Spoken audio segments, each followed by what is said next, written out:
નમસ્કાર, આપ જોઈ રહ્યા છો જનસાક્ષી ન્યૂઝ। નજર કરી આજના મુખ્ય સમાચારો પર।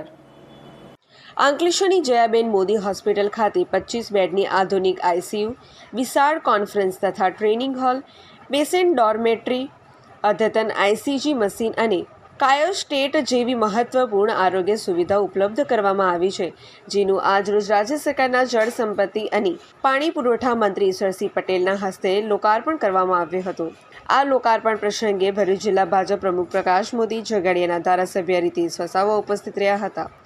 આ પ્રસંગે રાજ્યમંત્રી ઈશ્વરસિંહ પટેલે જણાવ્યું હતું કે કોરોના કાળ દરમિયાન સરકાર અને ખાનગી હોસ્પિટલોએ સાથે મળીને કામ કર્યું, તેનાથી સાબિત થયું કે એકબીજાના સહકારથી આરોગ્ય ક્ષેત્રને વધુ મજબૂત અને ભવિષ્યલક્ષી બનાવી શકાય છે।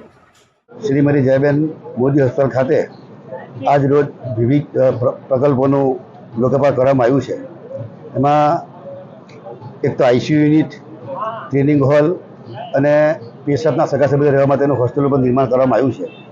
આમાં ઉદ્યોગપતિઓએ પણ ખુલ્લા હાથે દાનનો પ્રવાહ વડાવીને એવી કંપનીઓ એસકે આયોડિન, જેબી ફાર્મા કંપની, ઓએનજીસી, ફાર્મસન, જીજીએલ, કોહાઇઝન અને બી અન્ય ફેક્ટરીઓ દ્વારા આ હોસ્પિટલને દાન આપીને આ કેન્સર સેન્ટરનું પણ અહીંયા ઊભું કરવામાં આવ્યું છે।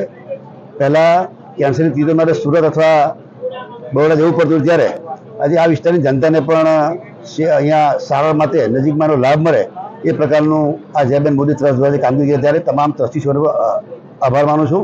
અને આજે જ્યારે અહીંયા જે દાનવીરોએ જે ખુલ્લા હાથે દાન આપ્યું છે, એમને હું અભિનંદન પાઠવી એમને પણ આભાર માનું છું।